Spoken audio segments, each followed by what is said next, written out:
মালদায় অবাধ এবং শান্তিপূর্ণ নির্বাচন করতে বদ্ধপরিকর নির্বাচন কমিশন। তাই অবাধ নির্বাচনের লক্ষ্যে মালদায় মোতায়েন হয়েছে 172 কোম্পানি কেন্দ্রীয় বাহিনী। বাহিনীর জওয়ানরা ইতিমধ্যেই জেলার বিভিন্ন প্রান্তে শুরু করছে ভোটারদের কনফিডেন্স বিল্ডিং করার কাজ। সব মিলিয়ে আঁটোসাঁটো ব্যবস্থাপনা ও প্রস্তুতির মধ্যেই মালদায় আগামী বৃহস্পতিবার অনুষ্ঠিত হতে চলেছে রাজ্যের বিধানসভা নির্বাচনের ভোট গ্রহণ পর্ব। এই প্রসঙ্গে মঙ্গলবার মালদা জেলা পুলিশ সুপার অনুপম সিং জানান, মালদায় অবাধ ও শান্তিপূর্ণ নির্বাচন করতে পুলিশের তরফে সব ধরনের প্রয়োজনীয় ব্যবস্থা নেওয়া হয়েছে।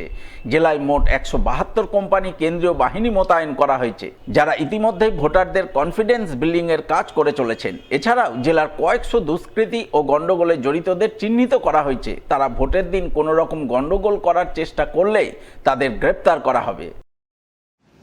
দেখুন, মালদা ডিস্ট্রিক্টে ये ইলেকশন যে 2026-23 তারিখ কে আছে আগামী, এর জন্য আমাদের মালদা ডিস্ট্রিক্টে টোটাল 172 কোম্পানি এসেছে। এই 72 কোম্পানির মধ্যে আপনাদের বেস কাই একটা কোম্পানি বিএসএফ আছে, সিআরপিএফ আছে, এসএসবি আছে, আইটিবিপি আছে, और अन्य राज्य केरल থেকে भी যে ওনাদের স্পেশালাইজড ফোর্স আছে ওখানে এসে আমাদের ডিপ্লয় হয়ে গেছে। আমরা এসি ওয়াইজ ওখানে ডিপ্লয়মেন্ট করে দিয়েছি। ওনারা কন্টিনিউয়াস কনফিডেন্স বিল্ডিং মেজার্স করছেন, এলাকা এলাকা ঘুরছেন, মানুষের সঙ্গে কথা বলছেন।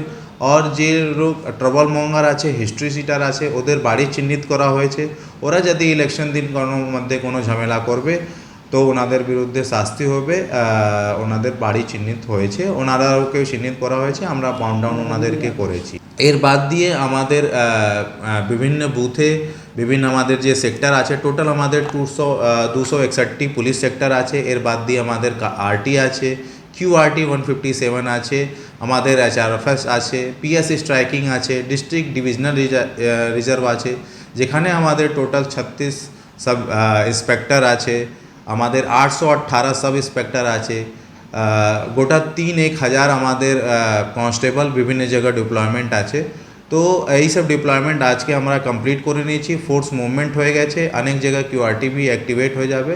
এর বাদ দিয়ে আমাদের যে আছে FST SST চলছেই।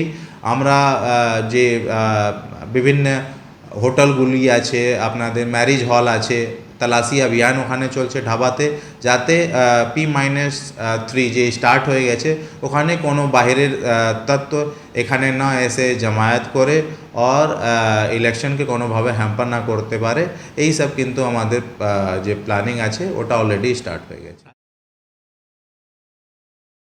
মালদায় অবাধ এবং শান্তিপূর্ণ নির্বাচন করতে বদ্ধপরিকর নির্বাচন কমিশন। তাই অবাধ নির্বাচনের লক্ষ্যে মালদায় এসেছে মোট 172 কোম্পানি কেন্দ্রীয় বাহিনী। ইতিমধ্যে বাহিনীর জওয়ানরা জেলার বিভিন্ন প্রান্তে ঘুরে ঘুরে ভোটারদের মধ্যে কনফিডেন্স বিল্ডিং এর কাজ করে চলেছেন।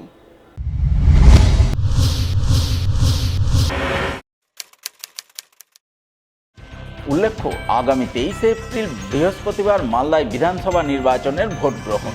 নির্বাচন কমিশন সূত্রে জানা গেছে, মালদার 12টি বিধানসভা আসন মিলিয়ে মোট ভোটারের সংখ্যা 27,91,736 জন। এর মধ্যে পুরুষ ভোটারের সংখ্যা 14,42,060 জন এবং মহিলা ভোটারের সংখ্যা 13,49,609 জন। মালদার 12টি আসন মিলিয়ে মোট প্রার্থীর সংখ্যা 136 জন। মালদায় মোট ভোট গ্রহণ কেন্দ্রের সংখ্যা 3,249টি। এর মধ্যে স্পর্শকাতর বুথ হিসাবে চিহ্নিত করা হয়েছে 1,503টি বুথ। জেলায় কুইক রেসপন্স টিম থাকছে 157টি। প্রতিটি কুইক রেসপন্স টিমে থাকবেন একজন করে SI বা ASI পদমর্যাদার পুলিশ সহ কেন্দ্রীয় বাহিনী। এছাড়াও থাকছেন 261 জন সেক্টর অফিসার। সব মিলিয়ে আঁটোসাঁটো ব্যবস্থাপনা ও প্রস্তুতির মধ্যেই মালদায় আগামী বৃহস্পতিবার অনুষ্ঠিত হতে চলেছে রাজ্যের বিধানসভা নির্বাচনের ভোট গ্রহণ পর্ব, তা বলাই বাহুল্য।